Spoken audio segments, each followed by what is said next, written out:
What's a pancake without maple syrup?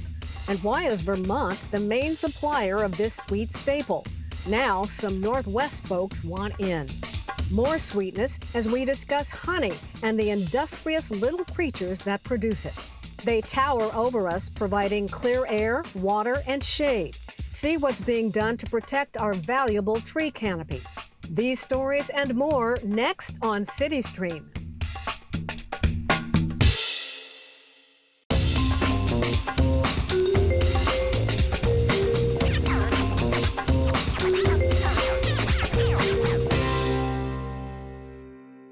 Hello, I'm Connie Thompson. Welcome to CityStream from Seattle Center, home of Bumbershoot.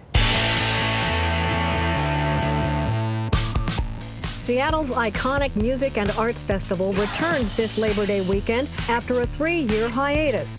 Bumbershoot will celebrate its 50th anniversary with a few changes. First, the festival will pare down to just 2 days. Also reduced the price of admission. Headliners include Sleater-Kinney, The Revivalist, Brittany Howard, and Jawbreaker. More on Bumbershoot just ahead. From sizzling sounds to a story of sweet aspirations, most of us likely have a bottle of maple syrup in our kitchens.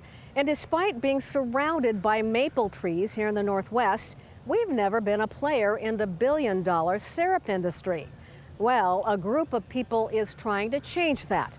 Producer David Albright explains. People have so many questions when you tell them that you make big leaf maple syrup. It's really neat to explain to them how simple the process really can be and how you can punch a hole in a couple trees and make yourself some glorious syrup. The United States produces 5 million gallons of maple syrup a year, with almost all of it coming from the Northeast.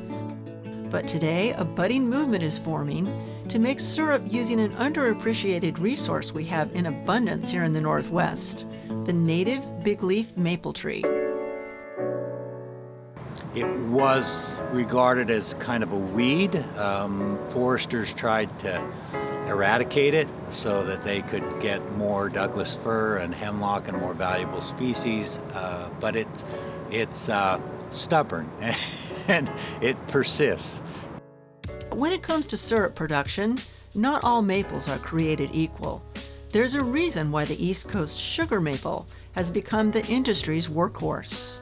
The big difference is that sugar maples have about a 2 to 2.5% sugar content in the sap, and big leaf maple is about half of that. So we have to process twice as much sap to get syrup. Weather patterns also play a role. Sap flows from maple trees in the warming period after a hard freeze. And in the Northwest, those freezes are more unpredictable than they are out east. But Kent Weiler thinks these issues can be overcome, and he's been leading a study through the University of Washington to gather data on sap flows. We're hoping that with additional income that can come from maple production, that landowners will have an economic incentive to keep those forests as forests and not convert to other uses. Case in point, Andrew Sharman's family recently purchased a piece of forested property in Kitsap County, and he's exploring the idea of tapping his trees. But you can kind of see here where it's opening up, there's tons of, big leaf maples. So. Yeah.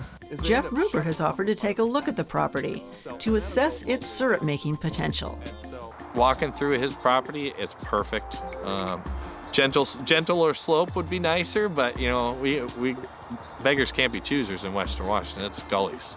Oh, this is where it gets fun then. Yeah, it gets a little steeper. I think we could almost start with just tapping one side of the hill and see how it goes, and maybe if it's going well, we could plan a way to connect to the other side as well, but for sure. Yeah.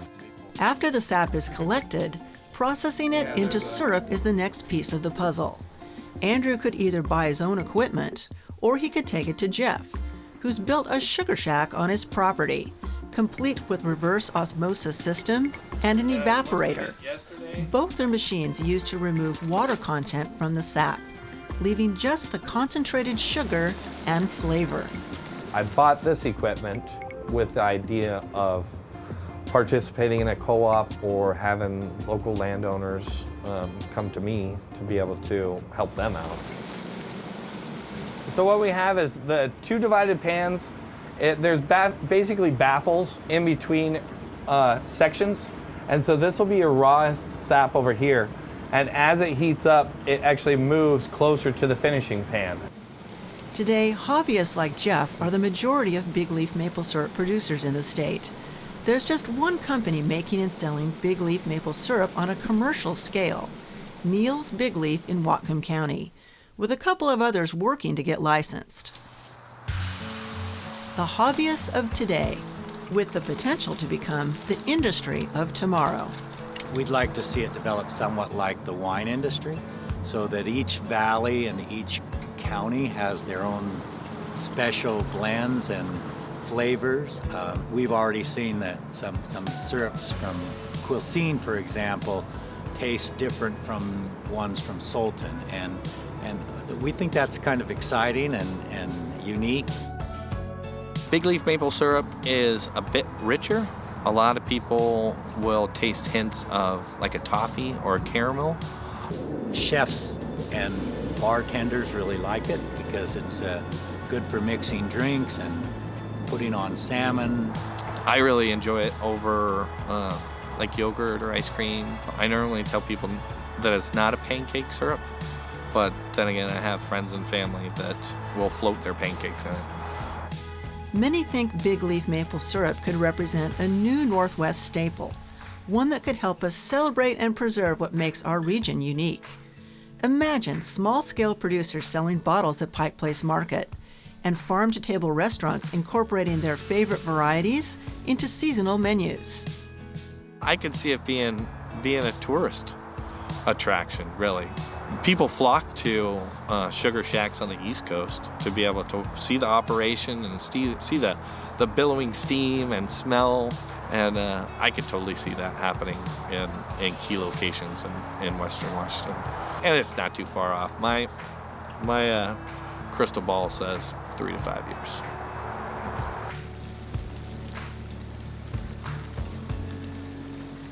Kent Weiler hopes more producers will be licensed to sell commercially as early as next winter. And if you have a grove of big leaf maple trees on your property, you might want to give it a try and get in on the ground floor of this growing movement. Aside from syrup, trees also give us clean air and water and plenty of shade. So how are we protecting our vital tree canopy? Details as CityStream continues.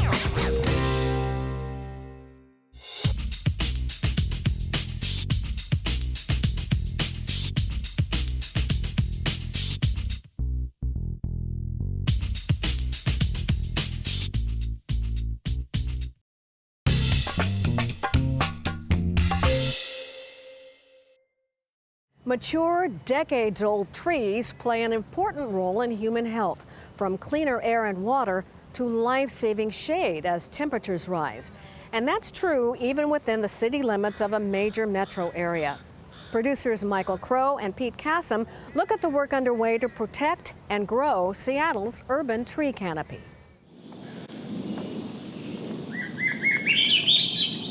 Surrounded by the sounds of nature, the ambient stillness, whispering creeks, one might assume we're deep in the mountains, miles from anything. Not right in the heart of Seattle. We're in the Longfellow Creek watershed. So the volunteers today are removing some invasive plants, mainly blackberry and ivy, that have been introduced and growing in this site for quite some time. Seattle is renowned for its greenery, the verdant landscapes and mild climate of the Northwest, but to reap the benefits of the natural world in an urban environment, it must be protected. I think that there's been an increasing awareness of how many things urban natural areas still do for our ecosystem. They're stressed by climate change and human uses around them. There are introduced plants and have stressed the plants that are there. The Delridge Neighborhood Development Association does forest restoration like this in a dozen natural areas, volunteer days, protecting and improving the wild spaces of this city, one aspect in particular. I learned today about the tree canopy and just understanding that how we are letting the native tree grows to create that canopy. I mean, that feels, the work that we are doing will contribute to that, feels really good. That tree canopy has been a growing concern for urban foresters in recent years. Tree cover in the city provides a myriad of benefits: climate change resilience, cleaner air, cleaner water, heat protection, lower asthma rates, the list goes on. And the cover is shrinking. The city of Seattle conducted a study comparing aerial scans from 2016 to 2021 and found we lost 255 acres of tree cover during that time, a decline of 1.7%, approximately the surface area of Green Lake. While it's disappointing that we're backsliding, it's really good information because the city's been investing a lot in our urban forestry, care, management, regulation, policies around management of our urban forest. And we know now that that's not enough. It kept us from backsliding even further, and there are areas that we did grow canopy, and canopy's getting more plentiful and healthy. That loss is not happening equitably across the city. Patty Backer is the Urban Forestry Policy Advisor for the city's Office of Sustainability and Environment. She says armed with this data, they are working towards the goal of 30% canopy across the city set back in 2007. It's currently 28.1%, and they want to make sure that growth is equitably distributed as neighborhoods with fewer trees like Rainier Beach have suffered disparate impacts of extreme heat in recent years. So there's decades of various processes, including redlining, lack of investment in these neighborhoods. What canopy they had has not been protected and maintained and retained. There hasn't been investment to restore that and bring canopy back up in those neighborhoods. Part of the way they plan to do that is collaborating on tree equity with the state, which was announced in April. Another is a new tree ordinance, which is not without controversy. It lowers the threshold of what makes a tree exceptional from 30 to 24 inches in diameter, protecting an additional 60,000 trees from being cut down without mitigation by city estimates, with other rules for smaller trees. But opponents have claimed it's at odds with the goal of creating housing, believing that it could raise construction costs, though the Master Builders Association supported it in the end. Still, other critics believe it won't really protect trees from developers. The ordinance will protect some trees on private property. However, it really opens up the gates to more cutting of significant and exceptional trees that we really need during this time of climate crisis. I think it's going to be very detrimental to public health. I also think that while we're protecting some trees on private property, it can sort of negatively impact homeowners that are already struggling to stay within the city. In order to achieve our climate justice goals, we need both housing and trees. We can't achieve both. It's a false narrative to say it's either housing or trees. We can achieve both through good policy, good practices, and this ordinance gets at that. In finding that balance and allowing flexibilities for developers to develop the new housing that is needed, while protecting, retaining, or mitigating for and replanting trees elsewhere as they develop the housing project. But in the meantime, crews take the active task of protecting the trees we already have, like this SDOT team prepping for the Mariners to host the All-Star Game.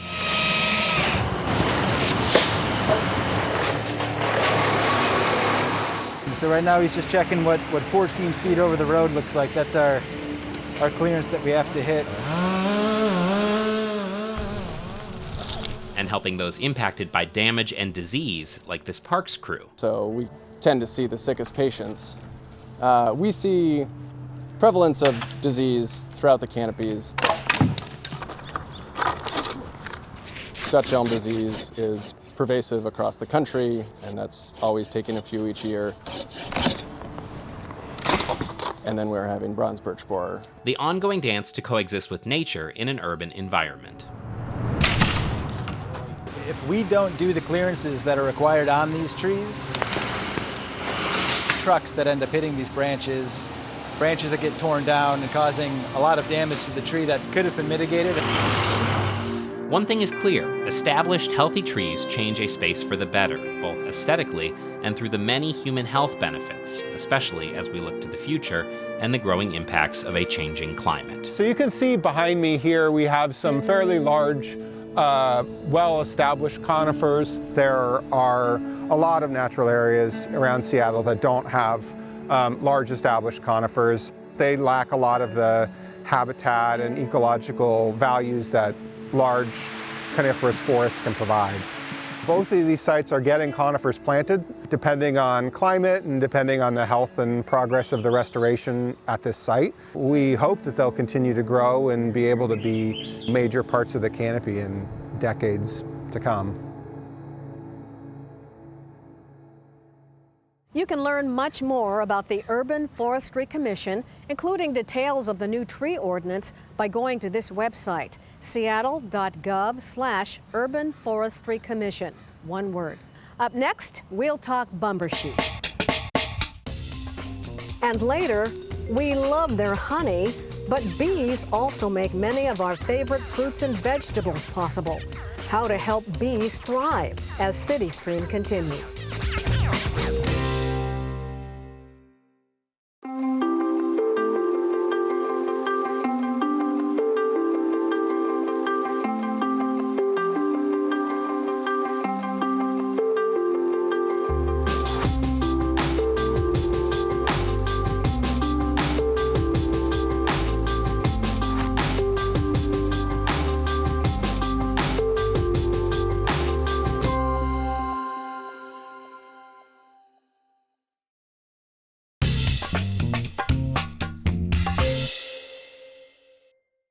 Welcome back to CityStream from Seattle Center.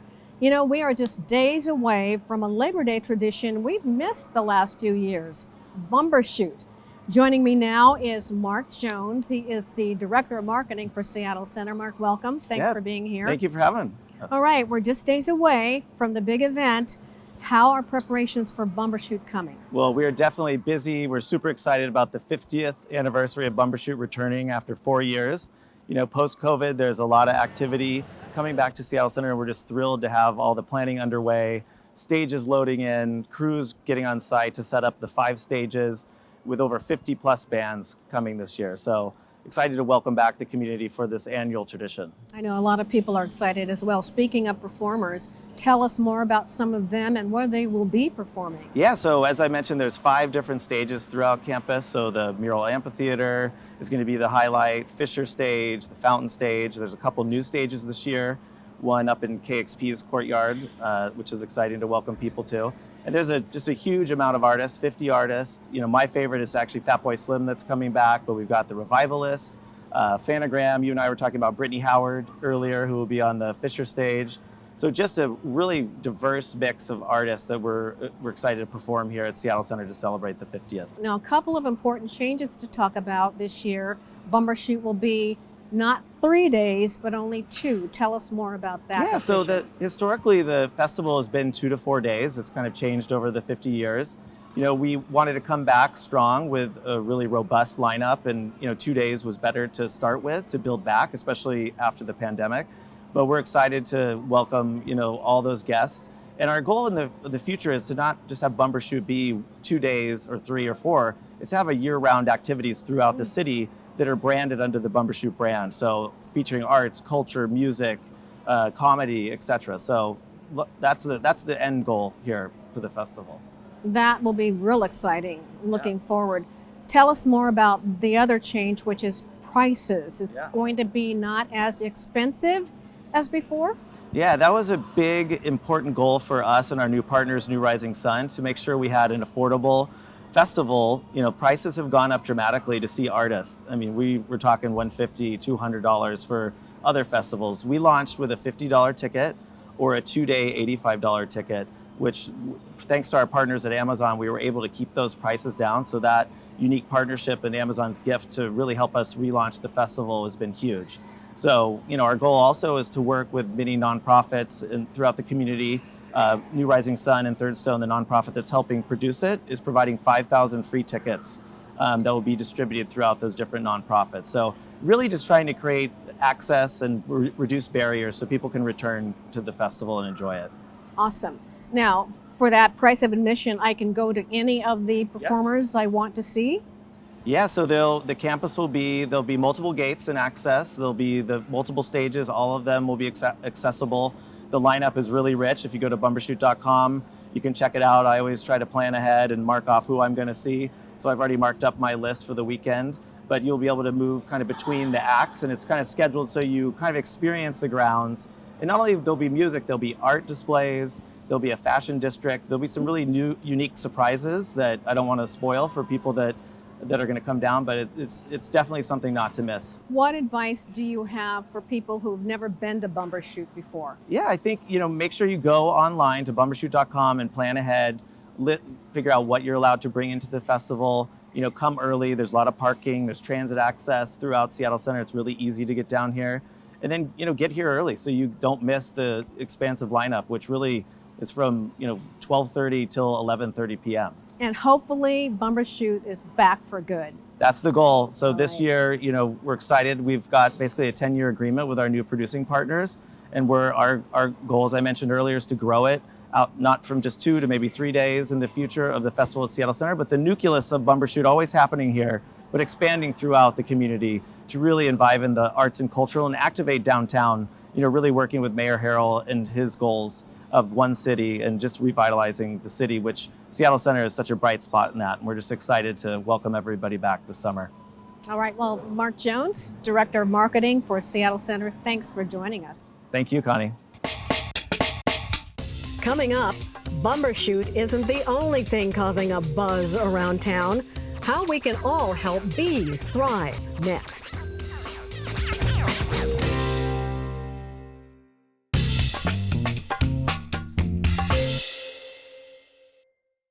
So, what's all the buzz about bees? These industrious little creatures have fascinated us since our prehistoric ancestors first tasted honey more than 8,000 years ago. Fast forward to today, and we're still captivated and indebted to bees for pollinating the staggering number of fruits and vegetables we depend on. And then there's that honey. Producers Kathy Tui and Valerie Vaza have more. Walk into the backyard of this Seattle home and you'll hear it. The hypnotic sound of thousands of bees. This is where you'll find beekeeper David Reyes. David has been tending hives for 7 years and is still in awe of their complex universe. They're what we call a superorganism, meaning that, without a beekeeper, they kind of do their own thing. They know how to organize themselves, they know how to defend themselves, and then they create this great product, which is honey. Honeybees live in colonies of thousands with one majestic queen who lays up to 3,000 eggs a day. There's also an army of worker bees, all female. And then there are the male bees, the drones, whose only job is to mate, and then they die. Sorry, guys. All spring and into summer, the worker bees are busy collecting pollen and nectar. Each bee will travel up to 3 miles from their hive and visit 50 to 100 flowers during one collection trip. That nectar gets converted to honey for them to eat, and the excess is ready to be harvested. So this is a frame of capped honey. So all that white stuff you see is actually wax, and then underneath it is the honey that we will extract. To extract the honey, the wax caps need to be removed from the cells, and the uncapped frames are spun in an extractor, then strained twice to remove any debris. Finally, the liquid gold is bottled, labeled, and ready to be enjoyed.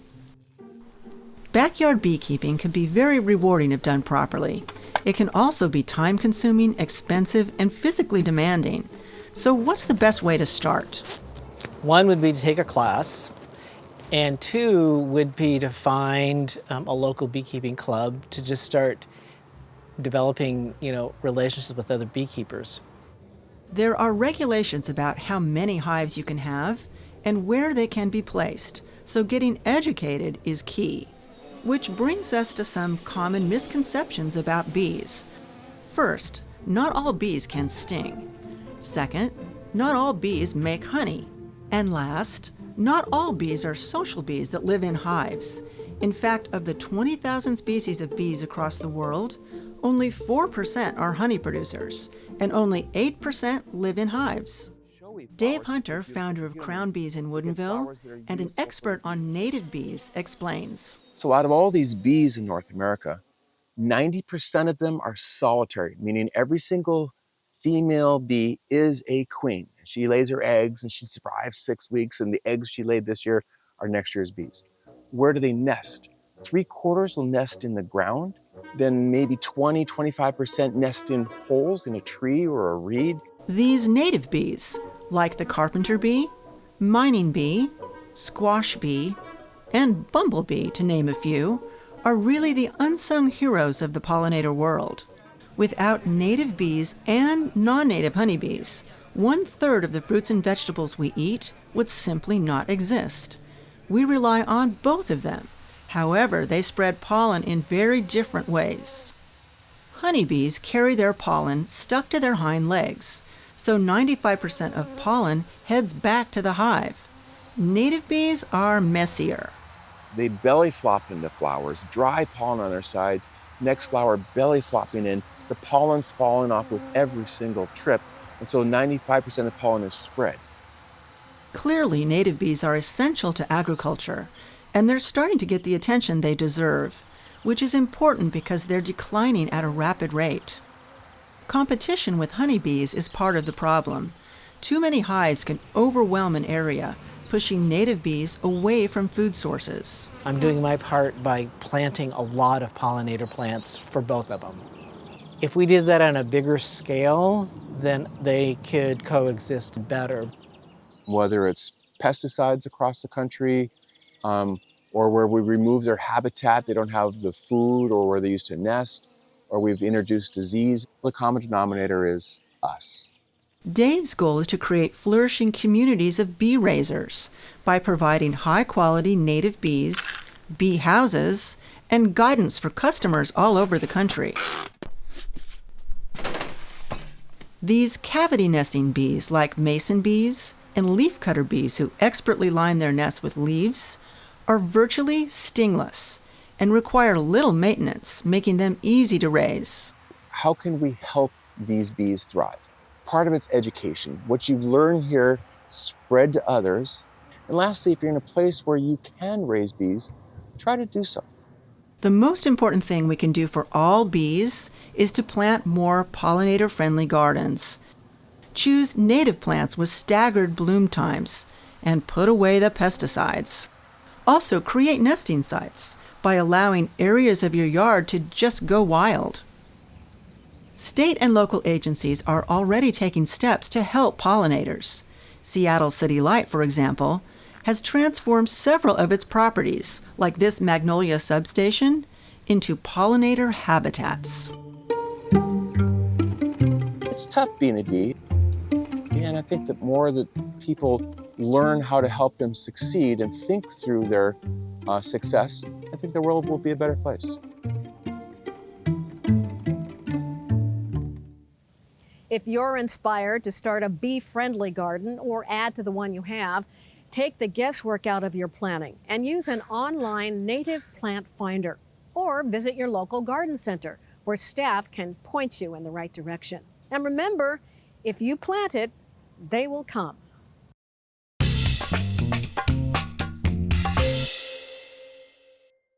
That wraps up this edition of CityStream from Seattle Center. If you want to learn more about the incredible lineup of music acts and artists performing at Bumbershoot, the website is easy to remember. It's bumbershoot.com. I'm Connie Thompson. Thanks for watching.